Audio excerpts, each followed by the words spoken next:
Olá, ouvintes! Começando mais um episódio do Tá de Clinicagem, seu podcast semanal de clínica médica. Eu sou a Ingrid Frener. Eu sou o Caio Bastos. E eu sou o João Mendes.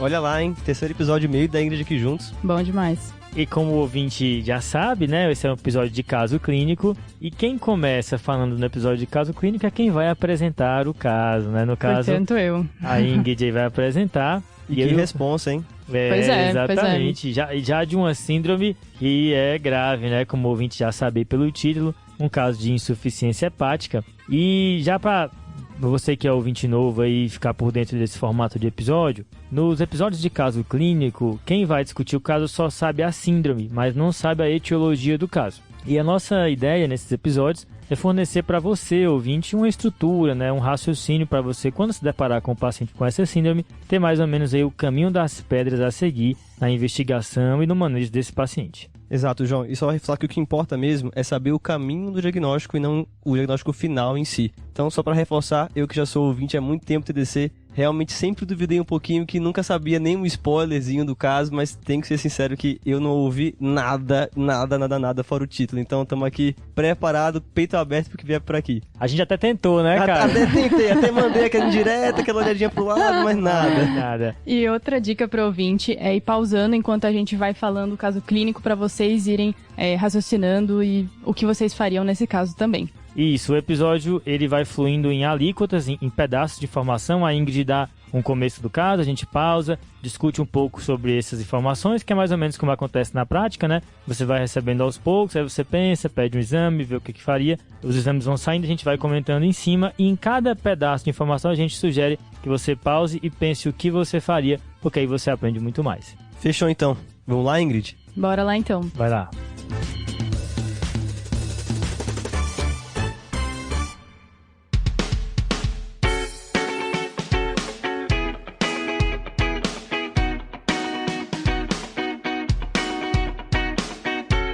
Então, lembrando que a gente vai dividir esse caso em 3 partes e a gente vai pausando entre elas. Beleza. É uma paciente de 18 anos, feminina, da entrada ao PS, transferida de outro hospital, com queixa de dor abdominal, pele amarelada e sangramento vaginal. Esses sintomas iniciaram há 3 dias e estavam associados a náusea, êmese e diarreia. Ela também notou um sangramento gengival após a escovação e uma urina avermelhada.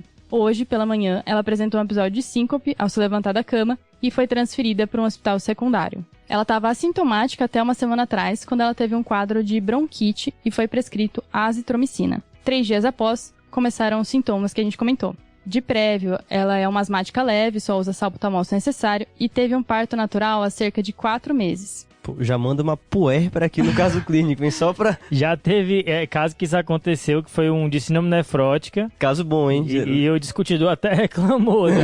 Um abraço, caso da Lion. vida, caso da vida. Lion. Boa, chefe. Abração, Lion. Além disso, a paciente nega etilismo ou tabagismo. Ela chegou nesse hospital secundário hipotensa, com a PA de 8/5, sem outras alterações de sinais vitais. Tinha uma queixa de dor abdominal, principalmente em hipocôndrio e fossa ilíaca direita, 10/10 em queimação. Estava ictérica, o abdômen era flácido e tinha um edema de 1 cruz em 4 em membros inferiores bilateralmente. E aí, pessoal? Vontade de fazer um fest aqui, né? Impotência, com sangramento e tudo, mas... Dor 10/10, com certeza, ali, dá vontade. Mas acho que a gente tem que dar uma organizada aqui, né, nessa parte, né, Caio? Tá, então, peraí, que teve o parto e tudo, então ela tem o parto há uns 4 meses. Isso. Aí, depois, né, de 4 meses, ela começa a ter dor abdominal no hipocôndrio direito.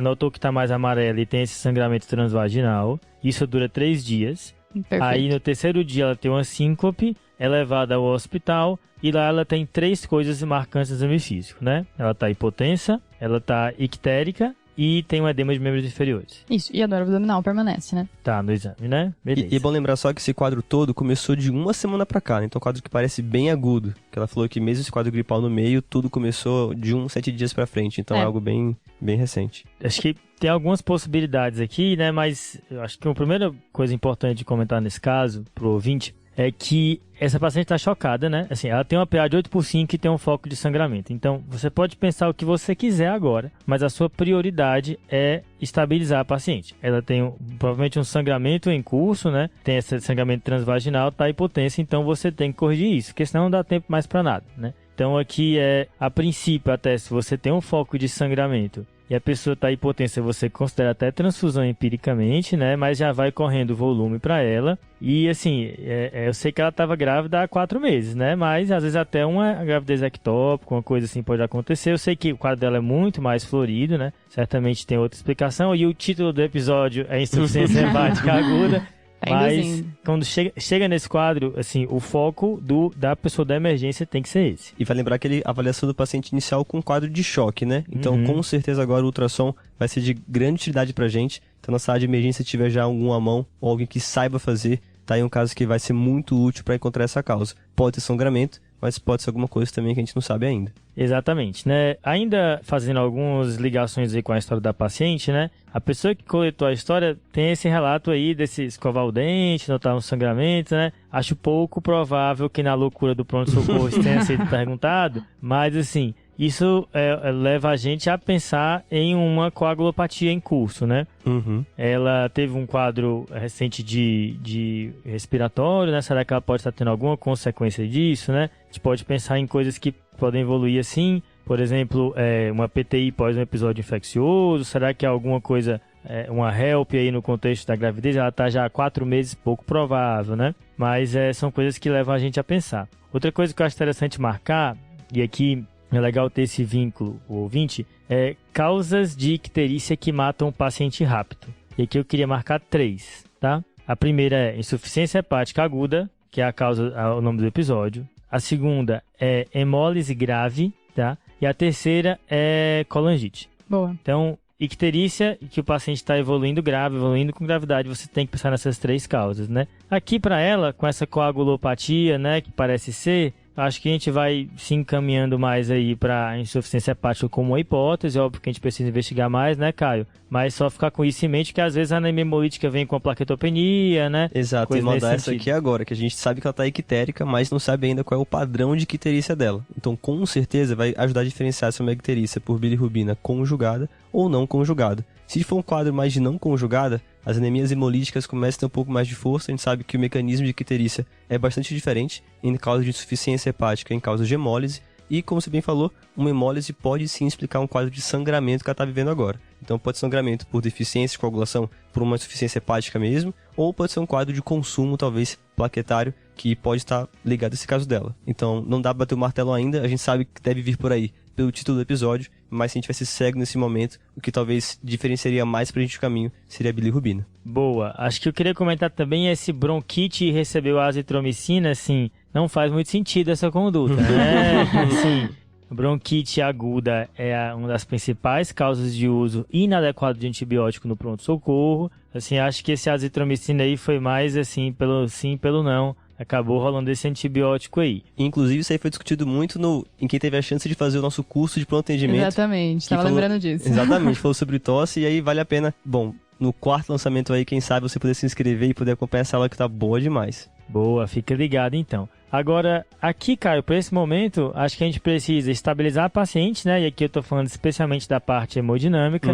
E o que você acha que a gente precisa fazer além disso? Isso aí, João. Então, concordo, o primeiro passo vai ser a gente estabilizar a paciente e pode ser que nem o ATLS do trauma lá, dos acessos periféricos, calibrosos, pode na sala de emergência, vai expandindo. Enquanto isso, vão correndo exames para poder entender o que está acontecendo, tanto com o quadro de choque dela, quanto esse quadro de icterícia está acontecendo. Então, para ver o choque, vale a pena com certeza uma gasometria arterial com lactato. A gente tem que avaliar a microcirculação e aí vale a pena o exame físico reforçar um pouquinho o tempo de enchimento capilar, que a gente sabe pelo trabalho do Andrômeda, que tem uma eficácia bem parecida. Boa. Acho que a gasometria no paciente grave, né, ajuda muito, ainda mais quando o quadro está indiferenciado, do jeito que está aqui, a você entender, assim, uma pessoa com a gaso normal, ela pode estar grave, né? Mas uma pessoa com agasalho muito atorada com certeza tá. Com certeza. Então, acho que ela te ajuda a você ver o nível de atenção que você consegue compartilhar ali naquele momento da sala de emergência. Com certeza. E já que falamos do lactato, a gente vai pensar também nos exames do sulfa em geral, né? A gente tem que saber como o paciente está. Vai ter um quadro infeccioso junto, tem uma história aí de uma bronquite recente, não saber o que aconteceu, usou antibiótico, não sei se está infectado, então pensar no sulfa nesse caso é fundamental. Sempre que tem uma disfunção, tem que procurar outras. Ela tem uma disfunção hemodinâmica, cardiovascular,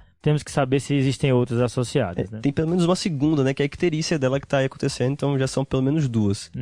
Então assim, já agora partindo um pouquinho, saindo do choque, para investigar essa causa, essa icterícia dela, então vale a pena com certeza pedir prova de função hepática, então albumina, INR, coagulograma em geral, e bilirrubinas totais e frações, como a gente falou, vão ajudar a diferenciar causas de aumento de bilirrubina indireta de bilirrubina direta. A indireta mais hemólise, né? E a direta aí pode ser tanto hepatocelular como colestático, né? Aí vamos esperar os exames virem pra gente saber pra onde é que a gente vai. Exato. Então, função hepática com esses exames e lesão hepática com TGO, TGP, FA, a fosfatase-alcalina e a gama-GT. E para fechar, eu falei do POCUS como importante, mas cara, nesse caso aqui, vale a pena pedir um exame com um especialista, tá? Então pede um ultrassom de abdômen total para ver o fígado que está doendo, será que tem um quadro obstrutivo hepático ou até um sangramento, como a gente falou. Acho que o ultrassonografista agora ele faz diferença em relação a gente que talvez não tenha tanta prática assim com ultrassom. Se for difícil até um atomo já vê, né? Acho que o ultrassom é melhor para ver vesícula e tudo, né? Mas assim, acho que ela precisa de um exame de imagem do abdômen, né? Com esse contexto de sangramento e hipotensão realmente não dá para brincar aqui. Com certeza. E aí, Ingrid, quanto aconteceu? Beleza, então, pessoal, vocês pediram os exames e eu tenho alguns aqui pra vocês, tá? HB 6.4, meu Deus, com HT de 19, um VCM de 110, um leuco de 10.000 com desvio até metamielócitos, plaquetas de 140.000, um INR de 2.6, uma albumina de 2.1, uma ALT de 20, uma AST de 152, uma FA de 22, não tinha gama-GT, uma bilirrubina total de 19, não tinha frações. Pessoal, vocês pediram a gás, eu vou simplificar para vocês. Não tinha nenhuma alteração, tá bom? Tem um lactato de 3.9. Milimol. Isso. Que é 9 vezes mais ou menos a outra medição, né? Miligrama por decilitro. Então vai dar uns 27 aí, que é alterado, né? Maior do que 14, 18 aí já tá alterado. Boa. E ultrassom, pessoal, veio uma ecogenicidade levemente aumentada no parênquima hepático. Tá? Ausência de lesões focais no fígado, uma vesícula biliar distendida com edema de parede, tinha uma lama, mas não tinha cálculos. Ducto biliar comum normal, sem dilatações de vias biliares intrahepáticas e um baço discretamente aumentado em diâmetro. E aí, pessoal, o que vocês estão pensando? Olha, Caio, a Ingrid chamou a gente para discutir um caso de insuficiência hepática, mas ela fica escondendo o jogo, né? É vida real, não posso fazer nada, recursos limitados. Não sabe brincar e aí não desce pro play, entendeu? Porque assim, tem bilirrubina, mas não tem tudo, né? Já começa com puérpera. A paciente tá sangrando aqui, tá no meio que a TLS, então tá complicado, mas acho que para organizar pro ouvinte, acho que a gente pode começar tentando detectar aqui os sintomas guia, né? As principais síndromes que essa paciente tem, né, Caio? Beleza, João. Eu acho que ela tem 3 que ficam mais fáceis a gente pensar e começar a organizar o raciocínio. Então, começando pela anemia, tem algumas coisas que chamam a atenção pra gente. Primeiro, é uma anemia grave. Um paciente com anemia menor do que 7 tem que chamar a atenção e incomodar bastante. Exato. Por mais que ela tenha acabado de sair de uma gravidez e possa estar com algum grau de anemia depois, né? Ninguém sabe como é que foi esse pré-natal, como é que foi esse parto, se teve sangramento importante ou não, uma hemoglobina de 6 numa paciente hipotensa com história de sangramento, a gente vai assumir que isso é bem agudo, né? Com certeza, quadro bem agudo. O que chama atenção no hemograma dela, que vale sempre olhar com calma esse exame, é o VCM. Então ela tem um VCM bem aumentado, maior do que 120. E tem algumas causas que justificam a gente ter uma paciente com uma anemia importante com VCM tão aumentado. Algumas são as carenciais, a famosa anemia megaloblástica, a gente tem que sempre pensar, mas tem uma outra causa que é importante, são os quadros de hemólise ou anemia aguda com a produção aumentada de reticulócitos. Tem que lembrar que os reticulócitos são um pouquinho maiores que as hemácias e quando o leitor vai ler de maneira automática, ele imagina que as hemácias são todas meio que uniformes e joga esse VCM lá para cima. Então a gente pode pensar que pode ter algum componente de reticulocitose nessa anemia dela. Exato. Lembrando que reticulocitose também acontece no sangramento, né? Mas se ela está sangrando agora, né? não esperaria que tivesse um VCM tão alto assim. Talvez ela já venha com um grau de hemólise, a gente não sabe, por isso esse VCM mais alto. Só lembrando para o ouvinte que a anemia, a princípio, tem 2 abordagens clássicas, né? Você pode abordar de uma maneira morfológica, que é o que o Caio fez. Você olha o jeitão da hemácia, se ela é pequena, se ela é grande, e acaba estreitando as causas por isso. Mas existe também a abordagem cinética da anemia. Você vai para o reticulócito, vê se ele é aumentado ou não, e divide as causas de anemia em hiperproliferativas ou não. O reticulócito é um exame que não é tão disponível assim, não em todo local, mas o VCM sempre vem no hemograma e te ajuda bastante.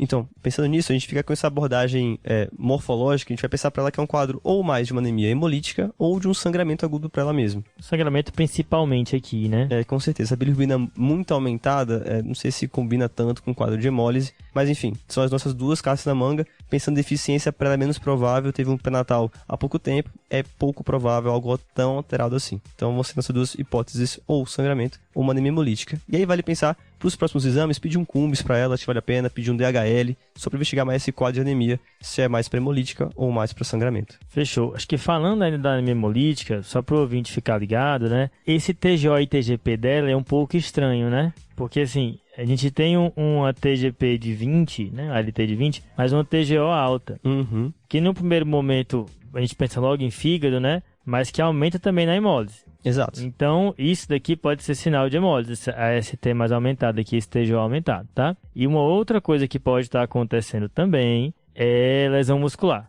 Então, às vezes, o TGO vem do músculo, né? E você acha que está vindo do fígado. Então, também acrescentaria aí CPK para a gente saber de onde está vindo esse TGO. Com certeza. E dicasinha boa só para lembrar, qual mais específico do fígado ou de outras causas, o ALT, L de liver, é mais específico do fígado, o AST é do corpo todo, do resto. Cada pessoa do Brasil tem uma dica diferente para saber. Mas esse L de liver é o que eu mais uso também. Bom demais. Cada um vem aqui e solta a sua regra. Boa, pessoal. E pro ouvinte que tá um pouco perdido nessa parte, lembrando que existe o Guia TDC, que é uma plataforma de revisão e atualização, e que o assinante tem acesso a vários artigos, estruturados de uma maneira bem resumida e didática, e que inclusive tem a 4ª edição, que é sobre interpretação de laboratoriais hepáticos. Isso, pessoal, vai ter aqui no descritivo desse episódio, no seu tocador, o link para o Guia TDC, e lá você pode ver como é que funciona aí o nosso serviço de revisão e atualização. Que é bom demais, que tem tanto versão podcast quanto em texto. Exatamente, tem revisão, tem caso clínico,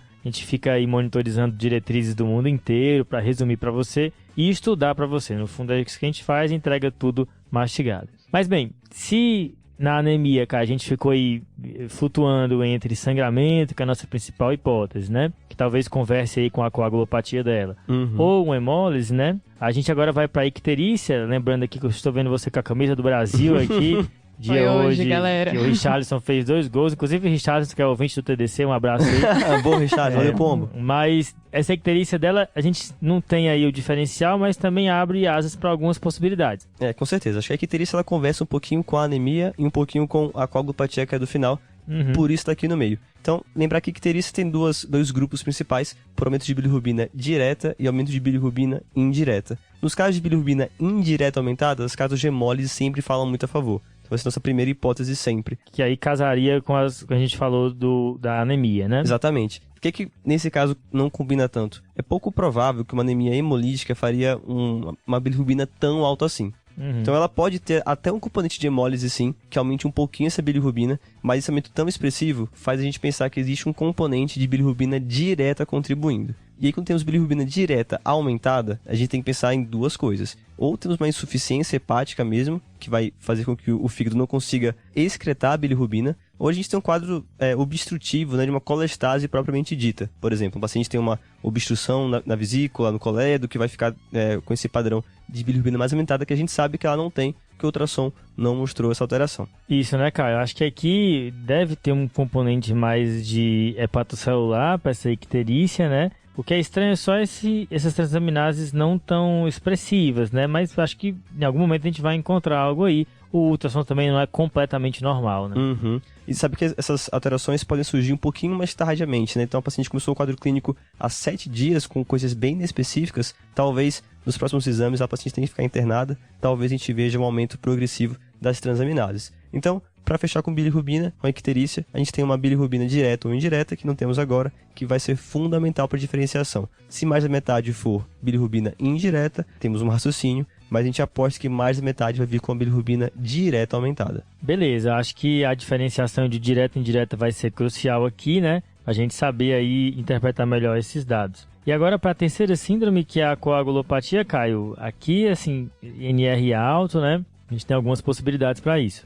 Incomoda mesmo esse INR maior que 2, né? 2 é alguma coisa. Então a gente sabe que o INR ele representa realmente a função de coagulação. O INR ele vai avaliar a reação normatizada do tempo de protrombina. Então a gente vai ver a coagulação que depende dos fatores de vitamina K. Quais são eles? Tem a regrinha clássica 2, 7, 9, 10. Eu decorei assim, 2 mais 7, 9, parabéns, você tirou 10. Mas cada um com certeza tem uma regra. Cada hora uma regrinha aqui, o Caio soltando. O rapaz veio armado, viu, pra esse podcast. Armado, mas agora sim, ó, quando eu penso 2, 7, 9, 10, só penso em Danilo, Paquetá, Richarlison e Neymar. Por enquanto essa é a minha cabeça. Tá certo, tá mas certo. Beleza, então são esses fatores que são dependentes de vitamina K. E sabe que quando tem alteração no INR, geralmente sugere que tem uma disfunção hepática mesmo, já que o fígado é o principal produtor desses fatores de coagulação. Exato, né? Eu acho que realmente há uma possibilidade aqui que seja uma disfunção hepática causando tudo isso, né? Acho que como as transaminases não ajudam tanto aqui, acho que a bilirrubina que vier cravando, que é mais direta, vai ajudar. Assim, só possibilidades, né? Acho que realmente essa é a principal hipótese que o Caio pontuou, mas será que ela não tinha alguma doença colestática, por isso essa bilirrubina mais alta? Falo isso porque isso pode levar à deficiência de vitamina K e eventualmente pode causar isso, né? Lembrar que alguns antibióticos também podem precipitar deficiência de vitamina K por alterar a flora intestinal, tá? Incluindo aí cefalosporinas, então fica ligado. Aquele paciente internado que começa a largar INR, isso pode estar acontecendo. E alguns suplementos também. Mas eu acho que a gente fica aí mesmo com a principal hipótese, que é uma disfunção hepática.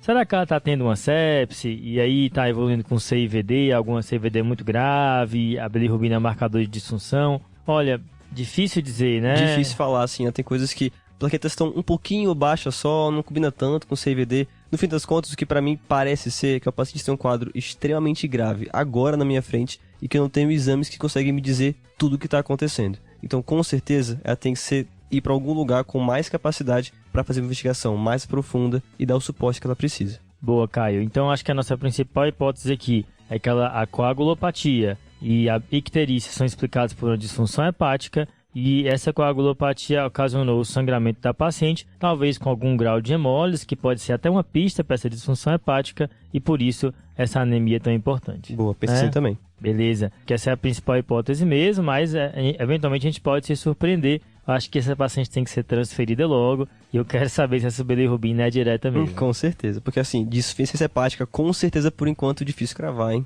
Beleza, pessoal, mas agora eu quero condutas desse caso. Olha lá, botou na parede, hein, João? Botou. Acho que assim, Caio, a gente falou lá no começo que a gente já achava que ia ter que transfundir, né? Porque tinha uma fonte de sangramento, tinha uma paciente hipotensa. Acho que agora com essa HB de 6 aí não tem como, né? Não tem como, difícil fugir. Sabe que aquele número cabalístico assim, de HB menor do que 7, a gente com certeza vai indicar a transfusão para essa paciente. Então, além de transfundir, com certeza, como a gente falou, tem que expandir um pouco mais esses exames laboratoriais para ela, né? E precisando de conduta terapêutica, assim, João, esse sangramento discreto, com o INR aumentado, você acha que vale a pena, além de transfundir hemocomponentes, transfundir alguma coisa para evitar sangramento, crio, plasma, sei lá, o que é que você pensa? Eu acho que essa é uma dúvida que faz sentido, né? A paciente tem um INR aumentado, ela sangrou, então será que não vale a pena ir já repor o que parece estar faltando, né? Bem, fisiopatologicamente faz sentido, mas já que a nossa principal hipótese aqui é a insuficiência hepática, né? A gente sabe que ainda existe uma dúvida a respeito disso, porque as transaminases não entregam de cara uma lesão importante. Mas pensando que essa deve ser a explicação por quadro da paciente, os estudos mostram que, apesar desses pacientes terem INR aumentado, e isso é um critério, os estudos de coagulação mais refinados, como o ROTEM, mostram que esses pacientes nem sempre têm uma tendência a estarem anticoagulados, né? Tendência a sangramento. Inclusive, alguns têm uma tendência à procoagulação, a coagularem mais. Então, não dá para olhar esse INR e já dizer de cara que ela está aí com uma tendência a sangramento e já repor, até porque essa reposição atrapalha a interpretação do INR, que é um marcador prognóstico. Então, acho que aqui, de cara, é transfusão de hemácias mesmo e reposição volêmica em paralelo. E a gente vai acompanhando essa paciente à medida em que a gente vai pressionando para ela ser transferida, né? Com certeza. Então, só para corroborar com você, João, o paciente também acha que não vale a pena fazer nenhuma outro tipo de hemocomponente, transfusão de nada para corrigir a coagulopatia. Ela não está agora com sangramento ativo, feito um traço de abdômen normal, então também acho que não dá pra gente cravar que ela está anticoagulada por causa desse NR um pouquinho aumentado. Boa, acho que agora é vigilância mesmo, transfundir concentrado de hemácias, pedir transferência para ela, expandir esse leque de exames para entender melhor o quadro e caracterizar bem, de fato, se ela tem insuficiência hepática ou não. Essa albumina aí de 2.1 é só um reagente negativo de fase aguda, né? A albumina pode cair agudamente se você estiver muito inflamado. Então, no momento, eu acho que são essas principais condutas para essa paciente, né? Sempre deixar ela monitorizada e fazer bem o exame neurológico aí, que se a sua hipótese principal é uma disfunção hepática, a gente sempre tem que rastrear encefalopatia, né? Com certeza. E antibióticos, vocês fariam? Polêmica, outra polêmica, de novo na parede, João, e aí? Isso aí é aquele não faço o que eu faço, faço o que eu digo, não faço o que eu faço, mas olha, acho que sendo bem sincero aqui, né, paciente que vem com um choque a esclarecer no momento, a gente não tem a paciente na mão, ainda tem muitas perguntas sem resposta, eventualmente até a paciente tem algum grau de disfunção hepática prévia que não sabe, e isso é descompensado por um quadro infeccioso. Assim, eu acho que entrar um antibiótico nesse momento que você não tem o quadro ainda caracterizado, que a paciente está chocada, né? Acho que é bem ok aqui, é algo pertinente. E até você entender melhor, e se não tiver um foco infeccioso, você tira, tranquilo. Não tem porque, só porque fez 1, 2 doses, ter que fazer um número cabalístico aí de 3, 5 ou 7 dias, né? Concordo. Nesse momento, considerando a incerteza diagnóstica e 2, a gravidade do quadro, acho que vale a pena entrar. O que não tem dúvida é que vale a pena culturar essa paciente para rastrear foco infeccioso. E acho que é por aí. Faz cultura, entra com antibiótico, se daqui a pouco tudo negativo, a paciente não tiver nenhum outro estado de infecção, pode tirar, suspender, que não tem problema nenhum. Boa!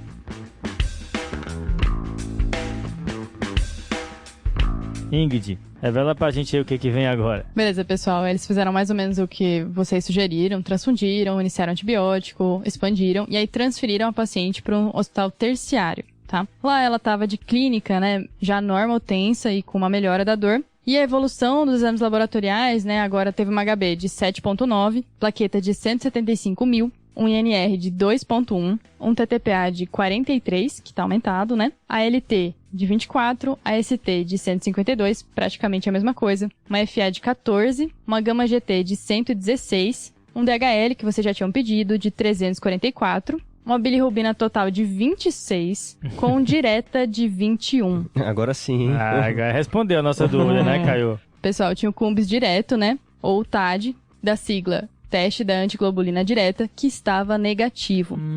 E aí, enquanto a paciente estava fazendo esses exames, ela teve uma piora do quadro, que evoluiu com confusão mental. Beleza, hein? Agora também mais um ponto que ajuda a gente a topografar essa lesão dela. Vai se criando um clima terrível.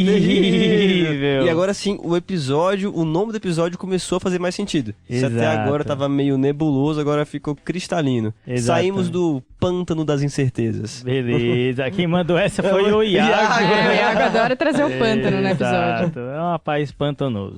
Mas assim, cara, eu acho que agora a gente consegue entrar de cabeça, de fato, no tema, né? E acho que o primeiro ponto aqui é caracterizar o que é insuficiência hepática aguda, que agora já dá para dizer, né? Então, João, a definição de insuficiência hepática aguda seria uma lesão hepática, de fato aguda, em um tempo menor que 26 semanas, que é caracterizado como encefalopatia e uma disfunção da coagulação com INR maior ou igual a 1,5 em um paciente sem cirrose ou sem uma doença hepática conhecida previamente. Beleza, né? Então, uma doença aí de menos de 6 meses, né? Uma síndrome de menos de 6 meses que classicamente, na definição dela, tem disfunção, né? Exatamente. Tem que ter lesão hepática junto com uma de 2 disfunções, seja a neurológica, seja a coagulopatia, né? Exato. E a paciente agora, de fato, começou essa insuficiência hepática aguda, mais característica, ela tinha antes um critério da coagulopatia, e agora tem os dois, uma coagulopatia e uma confusão mental, que é essa encefalopatia hepática. Mas beleza, Caio, já que a gente entrou agora na insuficiência hepática aguda, nessa síndrome, né, acho que é legal a gente fazer um panorama aqui das principais causas disso, né,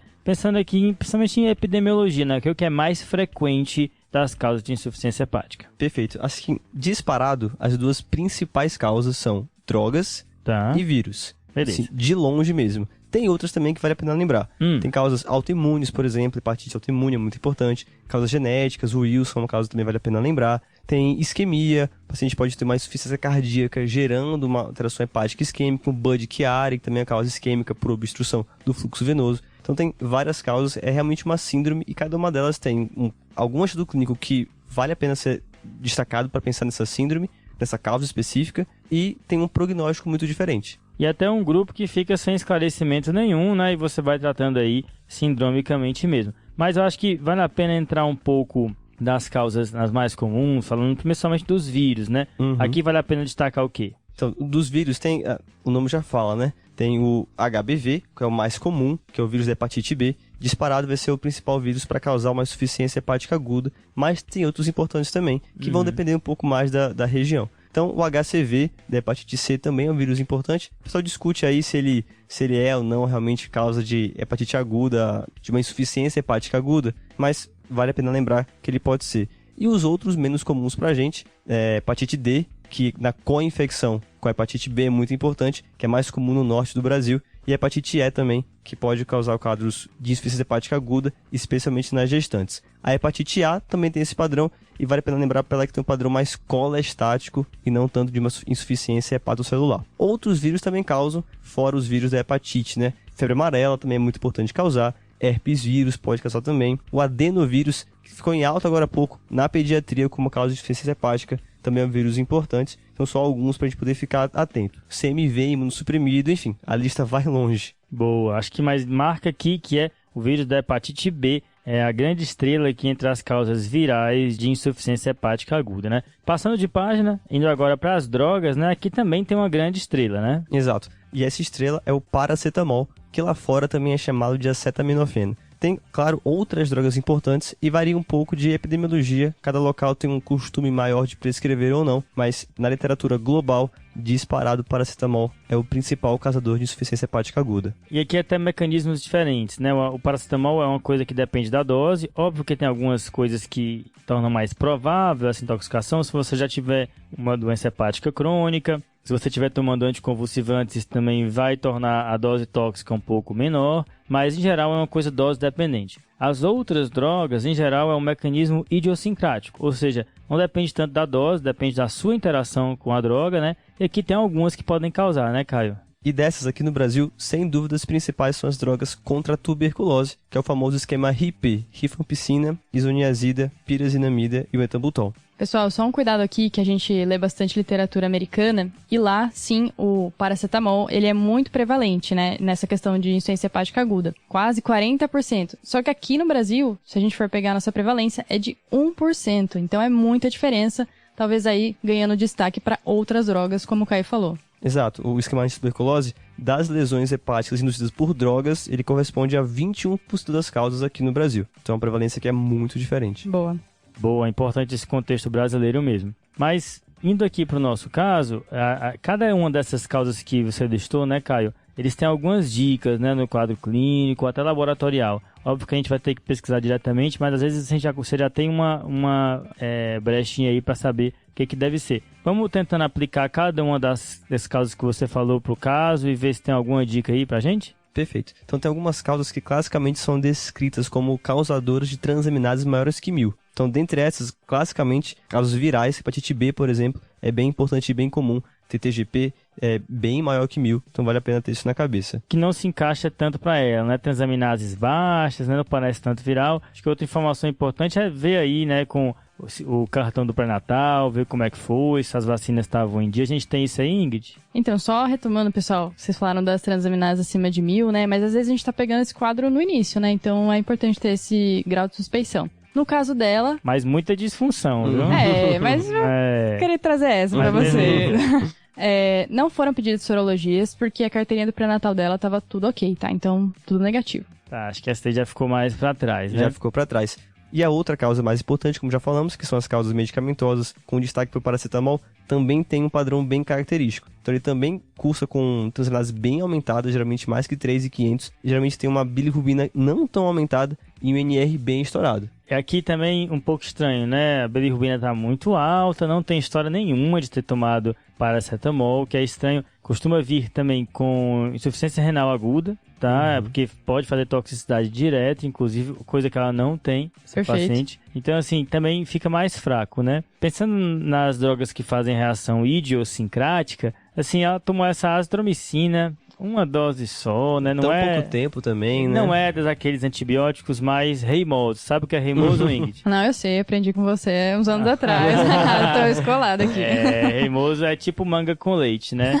Mas a azitromicina não é dessa categoria. Então, acho que também um pouco estranho. Óbvio que, assim, lesões hepáticas induzidas por droga, às vezes fazem, sim, uma colestase importante, sem um resto das enzimas aí de lesão tão aumentadas, né? Eu acho que ainda tem uma possibilidade de ser uma lesão hepática por droga de maneira idiosincrática, mas assim, acho que tem outras possibilidades também que vêm mais fortes. Eu deixaria isso aí lá no final das possibilidades, sabe? Exato, e a vantagem desses tipos de lesão por drogas é que geralmente o paciente tem que ter uma história de ter usado alguma medicação, alguma substância diferente. Você sabe, Ingrid, se depois perguntaram para ela, reforçaram com algum familiar se tem alguma história de medicação diferente da azitromicina nos últimos dias? Não tem, é só a azitromicina, nem o salbutamol usou. Então realmente fica bem pouco provável que seja por medicação. A não ser que algo tenha sido adulterado. Vou deixar essa daí pra vocês, tá? CSI aqui do TDC. Então a gente agora já praticamente excluiu os dois principais grupos de lesões para uma insuficiência hepática aguda, que seriam causas virais e medicações, drogas. Tem agora ir para as clinicagens mais detalhadas. E aí vai começar a brisa agora, hein, João? A brisa vai começar agora. Vamos para a autoimune, né? É uma paciente, uma mulher jovem, né? Um grupo epidemiológico em que dessa doença se concentra, né? E tem que pensar com certeza. Então tem algumas coisas que tem que ser pedida para avaliar a hepatite autoimune. Então, claro, como toda boa doença autoimune, os autoanticorpos são muito importantes. Então tem que pedir um FAN, não vai sair sem essa. E tem os outros que são bem específicos dessa patologia, que é o antimúsculo liso e o anti-LKM1. Então, Boa. Um outro exame que também ajuda para a hepatite autoimune é dosar as globulinas, que geralmente vêm aumentadas nessa paciente. Exato. Agora, tem alguma coisa que desfavorece essa possibilidade, Caio? Então, como eu falei com casos virais e medicamentos, também é uma doença que ela geralmente tem uma transaminases bem aumentadas, maiores que 1000, que a paciente não tem. Além disso, é um quadro muito, muito agudo, né? Então também fica meio em dúvida ser autoimune para essa paciente. Já que a hepatite autoimune é uma possibilidade aqui, né? A gente está debatendo. Vale a pena biopsiar, então, para tirar a dúvida? Cara, agora é na nossa insuficiência hepática franca, na nossa frente? Com certeza não. Assim, a paciente que ela tem que pensar diagnóstico mais pra frente. Agora tem que ser medida de suporte, tentar com medidas indiretas e se for fazer essa biópsia, talvez só quando for transplantar, se for o caso, mais pra frente. Aí analisa a peça do transplante e vai sair, né? Exatamente, aí agora provavelmente não vai mudar muita coisa, assim. Se você caracteriza, né, a gente não tem grandes estudos avaliando corticóides nesse contexto, né? Mas, óbvio, algumas pessoas vão fazer, faz sentido fazer, mas realmente as diretrizes, né?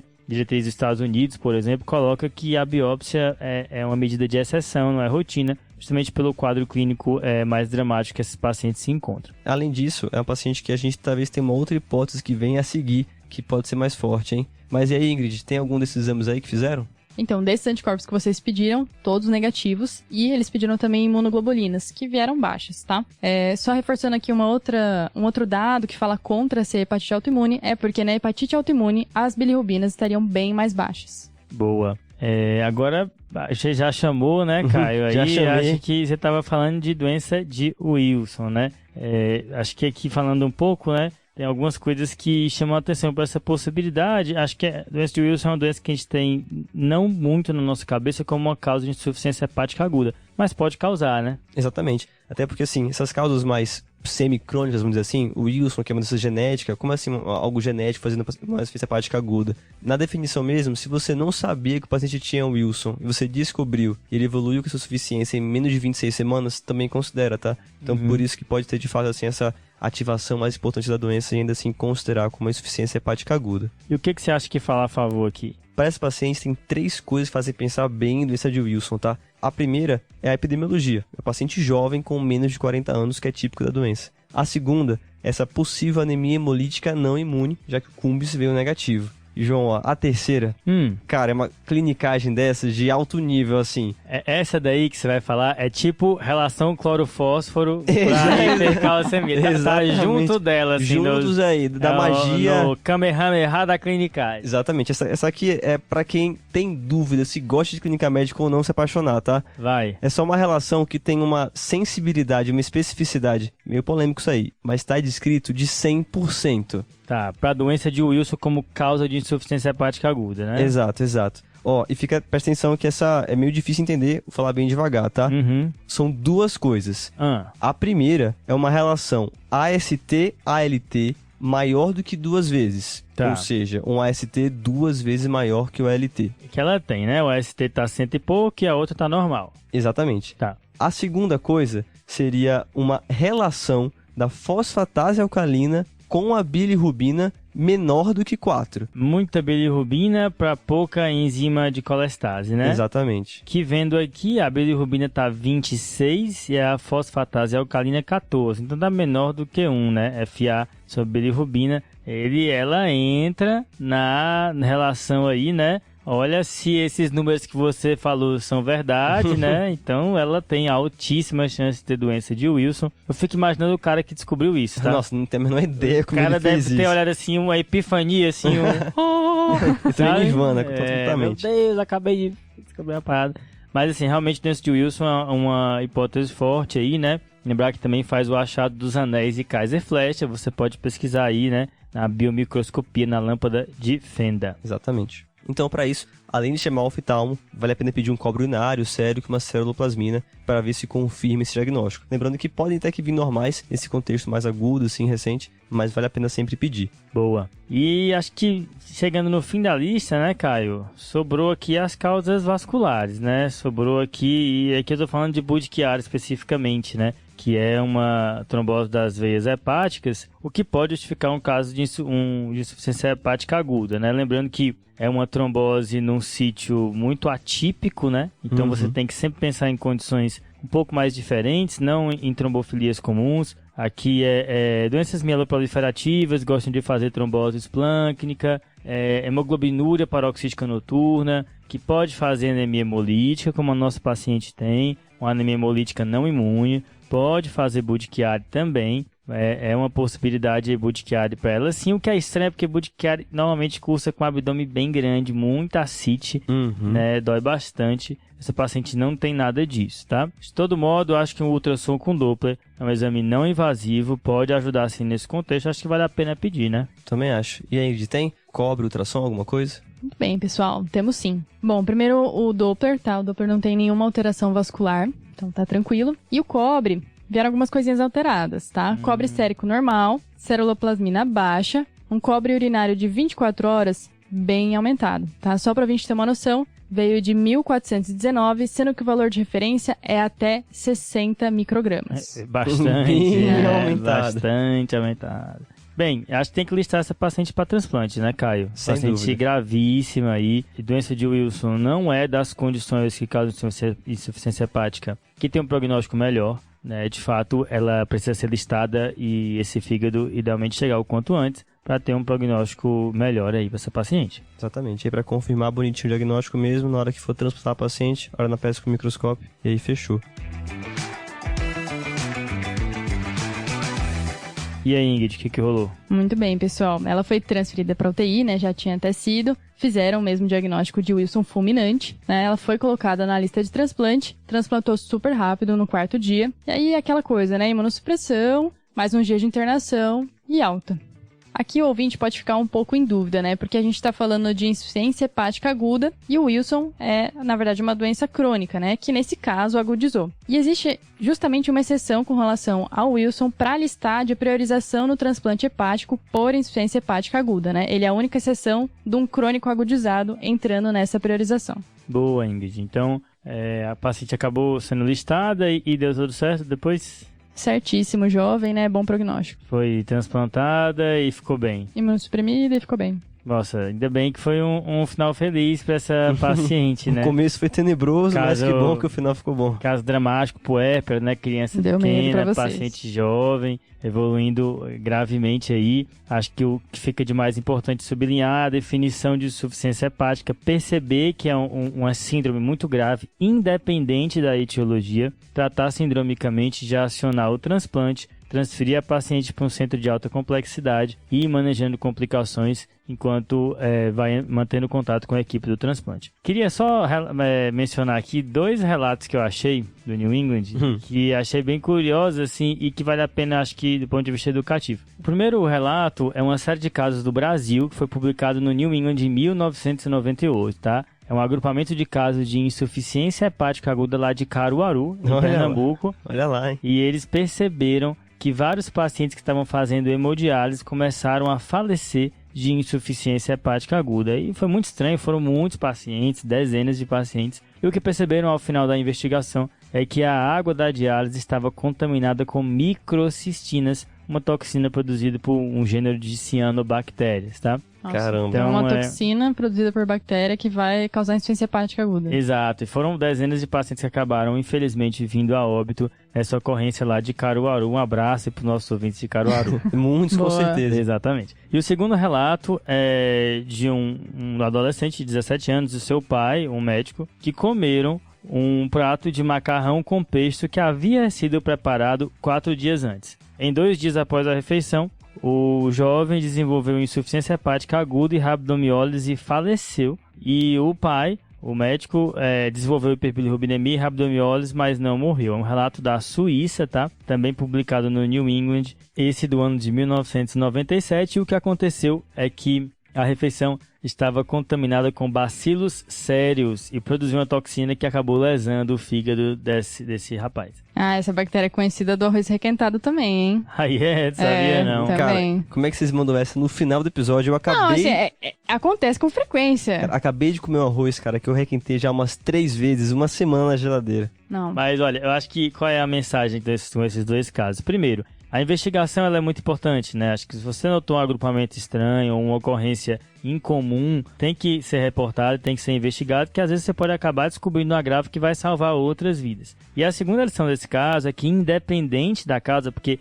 nenhuma dessas aqui era sabida, era conhecida antes da investigação acontecer, você trata a insuficiência hepática aguda de maneira sindrômica. Então, acho que queria marcar isso aqui, porque esses casos acho que ilustram bem. Com certeza. Boa. Fechou então, Ingrid. Caso muito bom, dramático, mas com um final feliz. Boa, galera. Vocês mandaram uma baita clinicagem aqui. Adorei Aquela o foi boa, raciocínio hein? de vocês, viu? Essa clinicagem aí da doença de Wilson, ela realmente está no panteão das clinicagens. Com Agora, certeza. vamos para os salves então? Vamos Bora. nessa.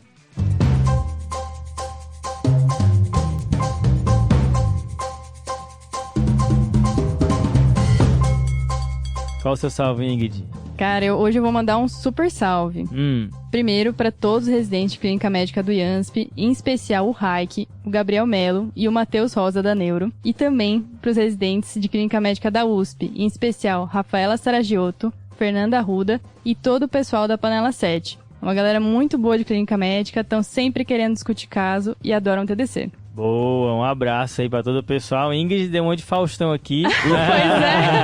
Pois é, vários bem. pedidos. Faz uma galera boa aí, conheço uma parte do pessoal, gente muito boa mesmo, galera super dedicada.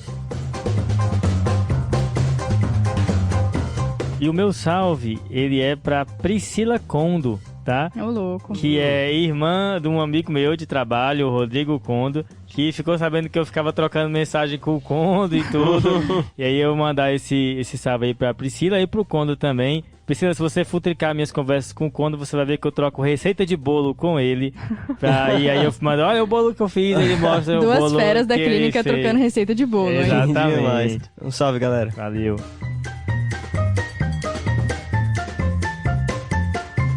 E o meu salve vai pra Aline Granato, que mandou uma mensagem pra gente super legal no Instagram, falando sobre o curso de pronto atendimento TDC. Ela mandou assim, que como ajudou nela nos casos de cefaleia, vertigem, lombalgia e sim, tudo mais, e falou dos pontos principais do pronto atendimento, que é identificar os pacientes graves e saber a que se pode dar alta com segurança. Então, Aline, brigadão pelo feedback e um salve pra você. Massa demais esse salve, hein? Valeu, Aline. Boa. João, posso dar um segundo salve também? Rapaz, hoje o Faustão tá solto. O segundo vai para todo mundo que ouve a gente da seleção brasileira que vão trazer o Hexa. Sim. Agora sim. Veremos se o Caio acertou. Você que vai ouvir no futuro aí, ouvinte. Já tô dizendo aqui, ó, palpite na Suíça 3-0, hein? Vamos ver. Então, bom demais fazer mais esse episódio com vocês. Lembrando você, ouvinte, de seguir a gente nas redes sociais, Instagram, Twitter, YouTube. Segue lá a gente no seu tocador preferido de podcasts. Bota para seguir também, avalia o podcast. Isso fortalece o nosso trabalho, ajuda a gente a continuar produzindo conteúdo. E lembra do Guia TDC, nosso serviço de revisão e atualização em clínica médica. Vai estar aqui no descritivo do episódio. Boa. Beleza? Boa. Valeu. Até mais. falou, Tchau, tchau. falou.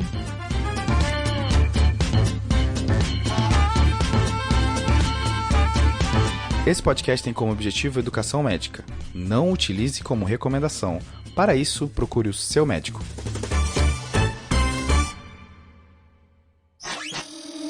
Essa é uma produção do Bicho de Goiaba.